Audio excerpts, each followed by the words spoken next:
မင်္ဂလာပါရှင် accountant software ကိုတော့ကောင်းကောင်းမွန်မွန်ကျွမ်းကျွမ်းကျင်ကျင်သုံးတတ်တယ်။သို့ပေမဲ့ဒီ accountant career မှာ Excel ကိုဘယ်လိုနေရာတွေမှာအဓိကသုံးတာလဲ။ Excel ကိုတကယ်လိုအပ်ရဲ့လားရှင်းပြပေးပါဆိုရယ်မိခွန်းလေးနဲ့ပတ်သက်ပြီးတော့မှကြည်ပြတို့ accountant career မှာဆိုရင်လည်း Excel ကိုသုံးပြီးတော့မှ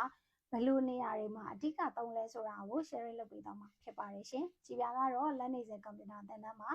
Excel ပိုင်း formatting ပိုင်းဒီလုပ်ငန်းရှင်တွေရဲ့စာရင်း format တွေကြားဖို့အတွက်ကိုစနစ်တကျသင်ကြား format ချပေးနေတဲ့ trainer ရဲ့ founder တယောက်ဖြစ်ပါတယ်ရှင်။ဆိုတော့ကြည်ပြတို့တွေကဒီ Excel ကို accountant career မှာဘယ်လိုနေရာတွေမှာအဓိကသုံးကြလဲဆိုလို့ရှိရင်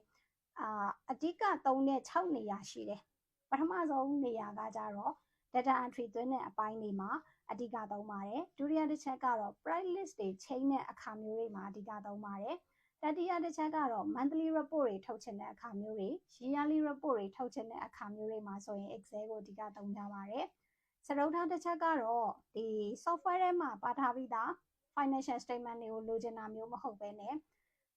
software ထဲကနေပြီးတော့မှ data တွေကို export ထုတ်ပြီးသွားရင် Excel ထဲမှာ financial statement ရေးဆွဲတဲ့အခါမျိုးတွေမှာဆိုလို့ရှိရင်လည်း Excel ကို must be မဖြစ်မနေသုံးရပါတယ်။နောက်တစ်ခုကတော့ကြည်ပြတို့တွေ business plan ဆွဲဖို့အတွက် budget plan တွေဆွဲတာ forecasting တွေလုပ်တဲ့အခါမျိုးတွေမှာဆိုလို့ရှိရင်လည်း Excel ကိုအဓိကထားပြီးတော့သုံးကြပါတယ်။နောက်တစ်ခုကတော့ကြည်ပြတို့တွေစေးပေါင်ချာတွေစစ်တဲ့အခါမှာဆိုလို့ရှိရင်လည်းမြန်မြန်ဆန်ဆန်နဲ့လွယ်လွယ်ကူကူပြီးမြောက်ဖို့အတွက်ဆိုလို့ရှိရင် Excel ကိုသုံးကြပါတယ်။နောက်ဆုံးတစ်ခုကတော့ကြည်ပြတို့ reporting တွေထုတ်တဲ့အခါမျိုးတွေပေါ့နော် data reporting တွေထုတ်တဲ့အခါမျိုးတွေ financial reporting ရှင်းလင်းချက်တွေထုတ်တဲ့အခါမျိုးတွေမှာဆိုရင် Excel ကိုအဓိကသုံးကြပါတယ်။ Excel မှာဘာတွေအဓိကသုံးလဲဆိုရင်အကုန်သုံးပါတယ်။ Excel တစ်ခုလုံးကြည်ပြတို့ရဲ့အနေနဲ့က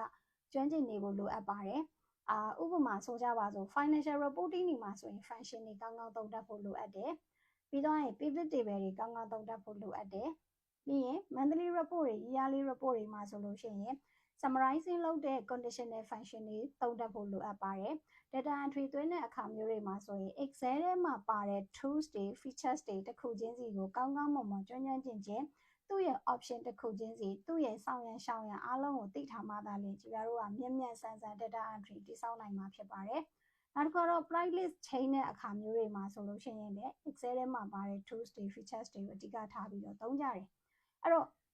ဒီ6နေရာလုံးမှာ Excel ရဲ့ tools တွေကိုလည်းကျွမ်းကျင်နေရမယ် features တွေကိုလည်းကျွမ်းကျင်နေရမယ်ဒီ menu တစ်ခုချင်းစီရဲ့အလုပ်လုပ်ပုံတွေကိုလည်းကိုကကောင်းကောင်းမွန်မွန်သုံးချတတ်နေရမယ်ပြီးရင် reporting တွေထုတ်တဲ့အခါမှာလည်းမြန်ဆန်ထိထိရောက်ရောက်မှန်မှန်ကန်ကန်ဖြစ်စေဖို့အတွက်ဆိုလို့ရှိရင် function တွေကိုကောင်းကောင်းသုံးချတတ်ရမယ်ဥပမာ price list တွေကိုရှင်တဲ့အခါမျိုးတွေမှာ compare လုပ်တဲ့အခါမျိုးတွေမှာ software ကထွက်လာတဲ့ data နဲ့ဒီ supplier ကပေးတဲ့ data နဲ့ဒီလိုမျိုးတိုက်စစ်တဲ့အခါမျိုးတွေမှာဆိုလို့ရှိရင်လည်းကြည်ပြတို့တွေက function ကိုကောင်းကောင်းကျွမ်းကျွမ်းကျင်ကျင်သုံးတတ်နေဖို့လိုအပ်ပါတယ်နောက်တစ်ခုကတော့ summarizing လုပ်တဲ့အခါမျိုးတွေမှာဆိုရင် summarizing လုပ်တဲ့ forecasting လုပ်တဲ့ function တွေ goal sheet တွေpivot table တွေကိုကောင်းကောင်းမွန်မွန်ကျွမ်းကျွမ်းကျင်ကျင်သုံးတတ်ဖို့လိုအပ်ပါတယ်ဒါကြောင့်မလို့ကိုက accountant career ကိုသွားမဲ့သူပဲဖြစ်ဖြစ် Excel ကိုလုံးဝကိုမဖြစ်မနေတက်ရောက်တတ်ပါတယ် Excel ဘိုင်းကိုကျွမ်းကျွမ်းကျင်ကျင်နဲ့ခုနကပြောသွားတဲ့ tools တွေ features တွေ function တွေအကုန်လုံးကိုသုံးတတ်ချင်တယ်ဆိုရင်ကြည်ပြကိုယ်တိုင်သင်ကြားပေးထားတဲ့ Excel specialized class လေးကိုလာပြီးတော့ join လို့ရပါတယ် online ကနေလည်းတက်လို့ရတယ်အပြင်တန်းမှာလည်းတဦးချင်းတက်တဲ့စနစ်နဲ့တက်လို့ရတယ် online မှာဆိုရင်ပုံစံနှမျိုးနဲ့တက်လို့ရတယ်ကိုကတယောက်ချင်းစီ face to face နဲ့တက်ချင်တယ်ဆိုလို့ရှိရင် Zoom class နဲ့တက်လို့ရတယ်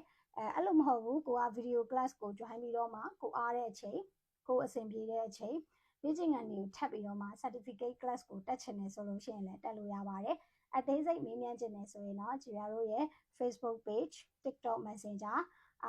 Viber ဖုန်းနံပါတ်တွေကနေပြီးတော့လည်းမေးမြန်းနိုင်ပါတယ်ရှင်ကျေးဇူးတင်ပါတယ်ရှင်